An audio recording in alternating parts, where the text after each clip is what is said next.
মাত্র 1.40 থেকে স্টার্ট হচ্ছে এখানে জমি, পেয়ে যাবেন আপ টু 2.60 পর্যন্ত, 2,60,000, একদমই ঠিক শুনেছেন। আজকে চলে এসেছি নেস্ট ভ্যালিতে। তো এই দেখছেন, এই হচ্ছে আমাদের প্রজেক্টের একটা বেসিক লেআউট বলতে পারেন। আচ্ছা, এই হচ্ছে আমাদের বেসিক লেআউট প্রজেক্টের। ওকে। এখানে সমস্ত কিছু মেনশন আছে, কত কি প্লট, কেমন কি সাইজ, সমস্ত কিছু, কত বাই কত পাচ্ছেন, কি কোথায় লেক পড়ছে, কোথায় পজিশনিং, কোথায় কমিউনিটি হল, সমস্ত কিছু দেওয়া আছে। ইভেন আমাদের এখানে কিন্তু মেনশন করা রয়েছে যে আপনার এইখানে পুরোটা রুট ম্যাপ দেওয়া আছে। ওকে, সুন্দর। ডিএইচ রোড দিয়ে এটা রুট ম্যাপ করা আছে, ডায়মন্ড হারবার রোড দিয়ে। ওকে।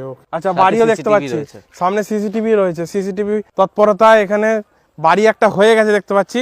আর সুন্দর কিন্তু ডেকোরেশন করা রাস্তা, 20 ফুটের চওড়া রাস্তা। আর বাইলেন গুলো কত করে? 20 ফুটের মেইন রোড থাকছে, আর সব প্লটের সামনে আপনি পেয়ে যাচ্ছেন 16 ফিট করে বাইলেন। আচ্ছা, 16 মেইন ফিট রোড থাকছে 20 ফিট আর বাইলেন থাকছে 16 ফিট। আচ্ছা, অ্যামিনিটিজ বলতে আপনারা কিন্তু এখানে রোড পাচ্ছেন, electricity, water supply, drainage system, সব কিন্তু। সিকিউরিটি ব্যবস্থা, সিকিউরিটি সিসিটিভি এগুলো তো রয়েছেই। বাদ বাকি যে এমনি বেসিক অ্যামিনিটিজ যেগুলোর জন্য অনেক কোম্পানি আলাদা করে চার্জ করে, কিন্তু আমাদের কিন্তু এই অ্যামাউন্টের মধ্যে সবটা ইনক্লুডেড।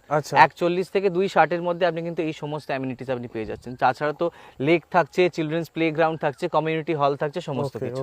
আসো দাদা, তাহলে এই বাড়িটা আমাদের, হ্যাঁ, এখানে একটা বাড়ি দেখতে পাচ্ছি, খুব সুন্দর হয়ে গেছে। আর এটা খুব সাজানো গোছানো, সামনে বাগানও করে দিয়েছে বেশ সুন্দর করে, যে কাস্টমার কিনেছেন। হ্যাঁ, 3 কাঠার উপরেই বাড়িটা রয়েছে। আচ্ছা, 3 কাঠার উপরে, একদম 3 কাঠার উপরে রয়েছে। আসুন, চলো ভেতরে। এখন আন্ডার কনস্ট্রাকশন, তাই তো? আন্ডার কনস্ট্রাকশন, এটা মোস্টলি সেমি কনস্ট্রাক্টেড বলতেই পারেন। আচ্ছা, কারণ এমনি মোটামুটি ফার্নিশড।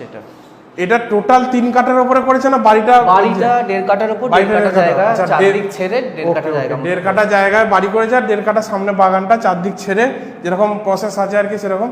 এই হচ্ছে কিচেন দেখতে পাচ্ছি, কিচেন করেছে একটা, এদিকে বাথরুম আছে, তাই তো? ওয়াশরুম আর দুটো রুম করেছে। এই রুমটাও দেখিয়ে দেবো একটু, সুন্দর। এই দেখুন, মানে চাইলে আপনারা এরকম করতে পারেন। স্যাম্পল দেখাচ্ছি, এটা কিন্তু একজন অলরেডি কিনে নিয়ে করছে। আর এখানে মোটামুটি একটা রুম আছে। এই ক্লিপিংস। তো এখন আমরা চলে এসেছি এই বাড়িরই ছাদে। আমি একটু উপর থেকে দেখিয়ে দিই আপনাদের ভিউটা। দেখুন, আমরা ওই রোড থেকে, মেন রোড থেকে যেটা গেট, ওখান থেকে এলাম নেস্ট ভ্যালির। আর সামনাসামনি এইদিকে বাউন্ডারি ওয়াল, যেগুলো দাদাকে বলবো দেখিয়ে দিতে। এইগুলো একটু বাউন্ডারি ওয়াল হয়ে গেছে, বাউন্ডারি ওয়াল, এদিকে ডিমার্কেশন। আচ্ছা, ওইটাও কি প্লটটা বিক্রি হয়ে গেছে? হ্যাঁ, ওটা বিক্রি, ওটা বৃদ্ধাশ্রমের জন্য ওটা নেওয়া হয়েছে। ওকে, বৃদ্ধাশ্রমের জন্য হয়ে গেছে। আর দেখুন এই দিকটা, চারদিকে, এই দিকটা আমরা ছিলাম মোটামুটি। এই এরিয়া বিরাট এরিয়া। দাদা দেখতে পাচ্ছ যে প্লট কাস্টমাররা হেঁটে নিজের জমি কিন্তু দেখে নিতে পারছে। একদম কাস্টমার কিন্তু হেঁটে যাচ্ছে, এরকম আমাদের প্লট সব লোকেশন। দেখুন, জলা জমি হলে কিন্তু হেঁটে যেতে পারতো না, এটাই হচ্ছে সবথেকে বড় কথা। আর সব আমাদের রাস্তা কিন্তু টানা, সব রাস্তা টানা রয়েছে, একদম প্লটের সামনে সমস্ত রাস্তা টানা। ওকে, সে কি মেইন রোড কি বাইলেন। আচ্ছা দাদা, বুকিং এর পর